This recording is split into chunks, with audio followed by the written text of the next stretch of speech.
Hey everyone, before I get started, I just want to remind you that if you like my content, hit that like button, subscribe to my channel, and then join the Militia Man and Crew Patreon community by clicking the link in the caption. Hey, good evening everybody, Militia Man and Crew. We're going to get started with some great information tonight. I hope everybody enjoys it. But I also want you guys to remember, hey, I started my morning off with Freedom Forge Coffee. They have a wonderful website. They're sponsoring also with Mr. Heels. Wonderful products. They're throwing them out to everybody. You guys do your shopping just like everybody does. Just go online, check it out. Don't forget militiaman5 promo code, and enjoy. Surf it up and have a good time. Don't forget, those of you that are in Patreon or don't know about patreon.com with Militia Man and Crew, everybody's welcome. Come on in. We have a vibrant Discord chat room, and everybody loves a little bit of rules because it keeps the continuity going really fairly. And so we appreciate everybody that appreciates that. That's for you. And by the way, September 5th is a new day. It's been a wonderful summer. I hope everybody's enjoying it. Fall's here. Kids are back to school. All that good stuff. Hey, one thing I'd like to bring up too is that, you know what, a lot of our kids in our youth don't really know about the dinar investment, and they're into cryptos, they're into all that stuff, they're really following all of it, and they probably think that this isn't very cool, if you will. Hey, I get it, no problem. I've got kids of my own, right? But guess what? All my younger ones are invested in the dinar. And why? Because they understand and believe in what I believe in. And that's really important. Okay, not following along every day like we do is not their game. They have families to feed. They have to do everything just like we all do. We have bills to pay. But the good part is that they get it, they understand it, and they too would suggest that everybody at least pay attention and understand it and see it for what it's worth. Change comes, and it can come quickly, and it isn't for everybody. But the good thing is that if you know what you own, you can sleep at night, and I do. I sleep very well. Thank you. But anyway, this article is that Iraq effectively is globally recognized. The Minister of Communications, we will launch e-signatures soon. It sounds like a boring article, but the bottom line is that if you break it down and see what the impact is, it's really important that Iraq has international standards, and they have to have communication in that. I mean, we're talking contracts. So an e-signature means that they know who you are. They know that this is real. This isn't a joke. So anyway, it says the government has been working very quickly. So the government's motivated, and digital transformation has been a priority, so that they've been working on it. This lady, she explains that the electronic payment is now available everywhere. In addition to the full localization of salaries and the delivery of a unified card to almost all Iraqis. That's a big statement, because what we're seeing is that Iraq is going to do what they said they were going to do, and they were going to unify and localize salaries for the citizens. And today we see news on that. They were going to do, interestingly enough, September salaries, not June, July, and August, but for some reason they mentioned September. So you got to be careful on what they say. But the truth is, localization of salaries and delivery of unified cards to almost all Iraqis. There's about 46 million people in the country. So if they've got them almost all done, that's a big saturation. And don't forget, we saw an article just a couple of days ago that talked about 10 million electronic cards were issued. But I think that's light. I think it's 2 times that, because there's an article that supports that it's about 18 million people. And if you think about the population of Iraq, it's 46 million, for instance, but half that population is the younger generation, or even younger than anyone that can hold a card, because they have a lot of kids. Their population is growing fast, and so let's say they had 20 million kids increase since, say 2003 or to present, right? But that's a lot of people that are of underage of even having a card. So when you see the number of 18 million cards issued, or a full saturation like in the national card, you go, wow, that's big. So everybody's apprised of what's taking place. The Ministry of Communications is the unknown soldier, as they say. of the digital transformation. So people aren't paying attention to the communication and how important it is. It says, as the ministry is the one providing the infrastructure for the unified card, we're the ones providing the infrastructure for the electronic passport, and all institutions working on the electronic transformation originally rely on the infrastructure of the Ministry of Communications. We've made a significant contribution to the digital transformation in Iraq. She goes on and notes that electronic signatures will soon be launched in Iraq for the first time and have become globally recognized, representing a fundamental pillar of digital transformation in Iraq. I think that's pretty powerful. I think it's just flat out telling you exactly like it is. So ultimately, they're talking about globalization in many ways. Ultimately, this article basically supports that having e-signatures, having them acceptable for contracts globally, I think is pretty powerful. And I got a snippet here that I did a little research, and it says the introduction of internationally recognized electronic signature in Iraq, as announced by the Ministry of Communications, supports the country's integration into the global financial system.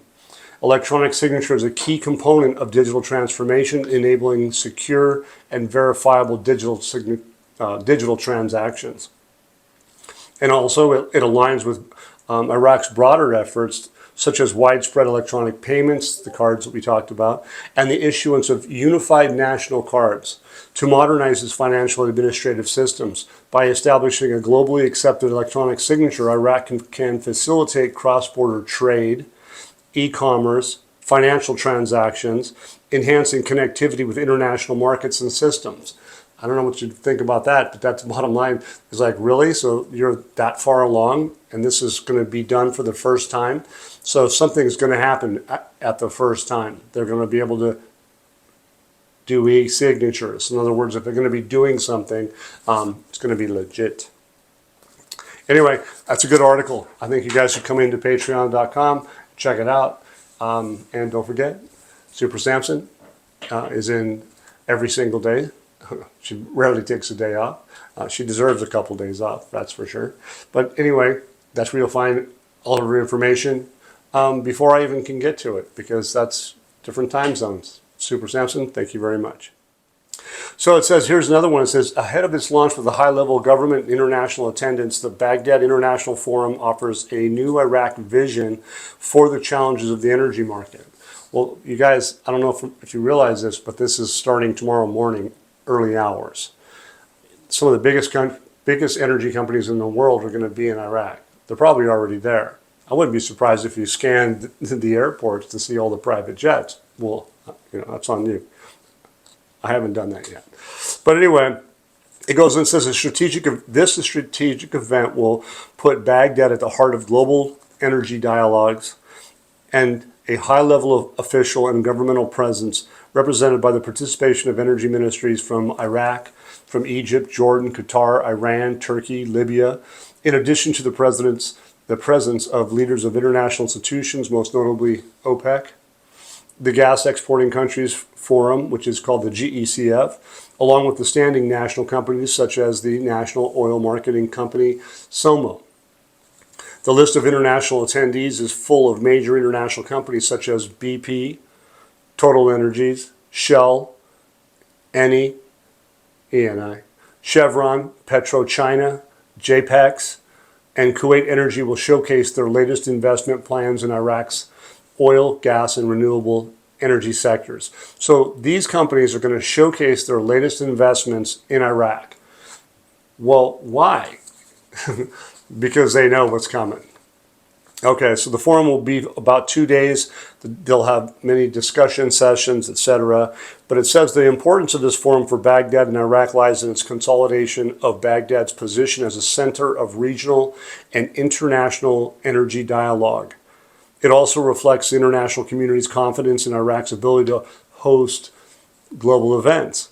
It's also an opportunity to promote Iraq as a promising investment destination in the energy sector, placing Iraq at the forefront of energy negotiations and agreements.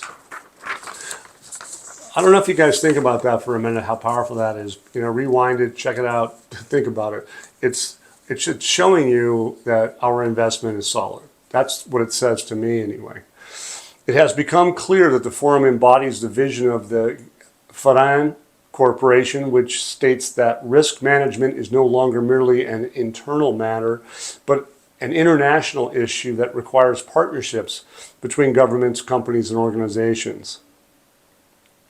It says the presence of energy ministers and major international companies in Baghdad reflects the corporation's success in building bridges of international trust from Iraq and contributes to conveying a package of basic media messages, including that Baghdad is today the center of the regional energy dialogue, and this forum is not a passing event, but rather a strategic step that places Iraq at the forefront of global discussions. I don't know about you, but it looks like Iraq's getting global attention. I think that's an easy giveaway. And then a different topic, it says that Abu Rafif discusses sectoral work and mechanisms for developing it in Iraq with International Telecommunication Union's Development Bureau. So we talked a little bit about telecommunications. This one is a lead on to another article that I should say. It says, during Iraq's participation in the Global Symposium for Regulators, which they call the GCR 25, I'm assuming that's 25 entities that showed up, but it was hosted by the Kingdom of Saudi Arabia in partnership with International Telecommunication Union, the ITU. Iraq is a member of that. The meeting discussed enhancing operations mechanisms between the International Telecommunication Union, represented by Communications and Media Commission also, with regard to regulating sectoral affairs, which contributes to strengthening the steps of advancement and development, adopted by the Commission in accordance with international trends and prominent experiences in this vital and accelerated field. Okay, but it does say the most important path it seeks is to achieve more efficient sectoral experience in absorbing the work environment, regulating the performance of partners, and enhancing mutual interest in the telecommunications sector. But look, it is a national roadmap for Iraq's digital transformation, and communication is really important. And as they said, it's kind of like the unknown soldier, and yet they're talking about it at the end. So they're coming out with it. And here, the same gentleman, Abu Rafif, he explains the importance of this participation.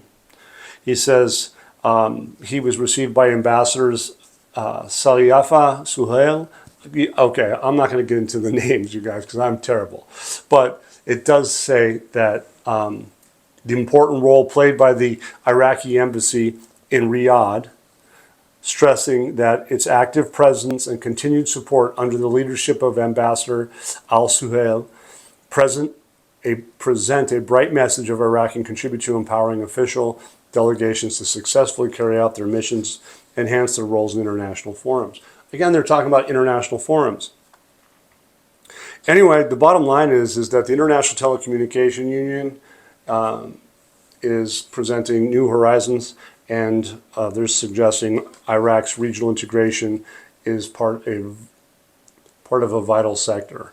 And I can't stress that enough, because communications is going to be something that, well, you and I have it all day. That's what we're doing right now, communications. And in brief, enhanced global connectivity is part of it. Improved internet and communication networks. See where I'm going with this? It says economic opportunities, so it's going to open up opportunities. What's it going to do? It's going to attract investment. It's going to support the digital economy. That's what this is all about. Technology transfers, all the new technology, blockchain technology, all of that stuff. Hashgraph. I mean, there's a lot of different things that are out there. But are they going to have training programs? Of course. Are they going to strengthen international collaboration? Well, if they have global partnerships, obviously it's going to do that. Policy influence. You know what? Global telecom policies basically are going to ensure interest. Everybody's interests are representative. And there's also that social and economic development. So all of those things are basically part of this whole symposium or forum that's taking place. So I would, consider all of it. Here's another article that's interesting too. The Prime Minister. It says, we ended the disconnection from global financial system with reliable transactions. You've got to think about this the way they write this. Prime Minister Mohammed Shia al-Sudani affirmed on Thursday that Iraq is witnessing a revolution in services and infrastructure across all sectors, noting that the government has ended its disconnection from the global financial system with reliable transactions. So in other words, there was a disconnection, and that disconnection ended. That means global financial system is going to change, and they're going to have, Iraq's going to have in that global financial system, reliable transactions. In other words, they're going to be able to do business in a reliable manner. Back to the telecommunications. E-signatures. They're going to know who's doing it. Is it legit? Is it just fluff? That's not going to happen, according to this. Anyway, the Prime Minister, his visit with the Sultanate, says the raise of the level of political and official cooperation in parallel with the popular and historical relations that include support and cooperation, principled positions, non-interference in internal affairs, etc., etc., etc. Excuse me. It says the number of agreements and memorandum of understanding between the two sides indicates a determination to cooperate together. The prominent importance of the economic aspect in the light of the challenges facing our peoples, that says, well, they're basically going to have further development, which will include investment in untapped natural resources. And what I like about that is because they're going to do business, Oman and the not the United Arab Emirates, but Iraq. Iraq's natural resources are going to be massive. And that they're talking about untapped natural resources. So they're looking to do big business. This gentleman goes on and says, we embarked on reforming the financial and banking sector, ending the disconnect with the global financial system through reliable transactions in accordance with international standards. Iraq is witnessing a revolution in services and infrastructure across all sectors. There's a lot more. Talks about going back, to 900 years, 1300 years. Little bits and pieces that are in the article on Patreon. You're going to find that in Discord. But ultimately, al-Sudani has accomplished so many things, and the disconnect with global financial system whereby they will be reliable transactions in line with international standards. So that disconnect is now allowing them to do what they're talking about. So they're disconnecting from the past, moving to the future. Anyway, I think it's pretty fascinating. And there's also good news. Good news, that's good news. Everything I've said, I think is good news, but there's even more good news. It says, good news for retirees in Iraq, September salaries released. Well, why do I bring this one up? Well, they're talking about paying electronic payments for salaries. You got to think about that for a minute. They haven't paid June, July, and August, but they're going to pay September, and they started paying September today, electronically. So, it says the accounting department of the Ministry of Finance has begun procedures to finance the salaries of civilian and military retirees for the current month of September. As the National Retirement Authority and the Rafidain and Rashid banks, so those two state banks, two most important banks that have been under Oliver Wyman, Ernst & Young, all of those big companies, K2 Integrity, have been involved in this. And they're talking about doing payments electronically. And they emphasize using those two banks, the Rafidain and Rashid banks. Keep that in mind, because I think that's really a key component. It says the visit, the ministry called on retirees who received text messages to visit bank branches at ATMs in Baghdad and the provinces, so around the country, to receive their salaries. When you get a text message, you go do it. Didn't we hear about that like a year ago, that they were going to be doing that when a big change comes up? Well, they're talking about it started today, and maybe go through tomorrow. So we're going to have to watch and see what happens, because I'm interested. I hope you guys are too. Rafidain Bank Media Office stated in a statement, received by the news agencies that distribution of salaries to civilian and military retirees has begun. Retirees who receive text messages can go and collect their salaries from wherever they are. So anyway, here's a snippet that I've got that I did some research on. It says, electronic salary payments for retirees is a tangible sign of Iraq's progress toward a modern digital financial system, which is a key component of its integration into the global financial system.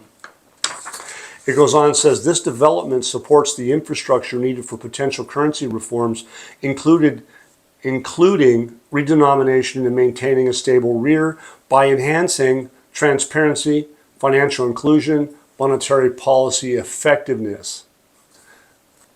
I love it. So when you do your research and you ask the right questions, you get some really good answers. But ultimately what they're saying is it's just hard to define when you have regular media trying to explain what the totality of it is, because that's not necessarily their full-time job, is to give you exactly what it means.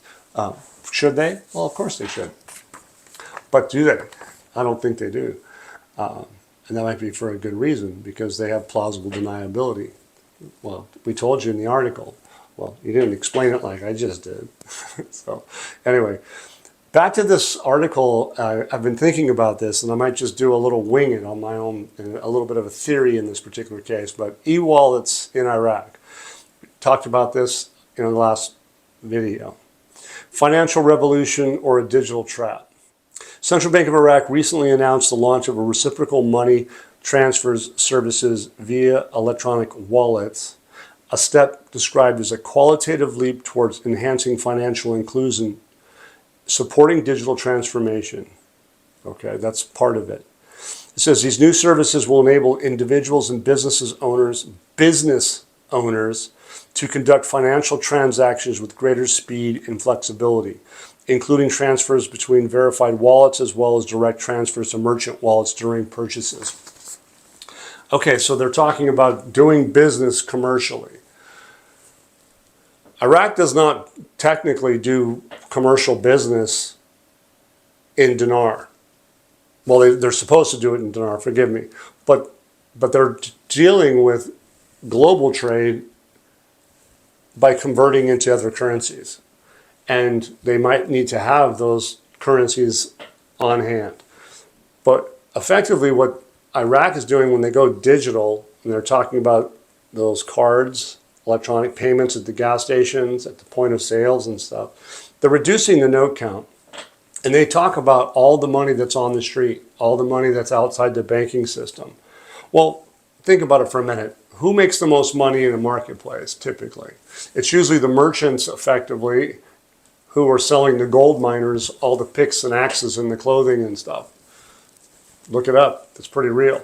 Same thing here. A lot of commercial entities in Iraq, in that parallel market, are filthy with cash, and they want that money back. So now if they have the ability, okay, to be able to do contracts, e-contracts, e-signatures, and they are able to do trade with dinar globally, that will draw in the money. That's my theory. Draw it in even faster and faster. I think that's what this is telling us is taking place, because they have a new mechanism to be able to do that.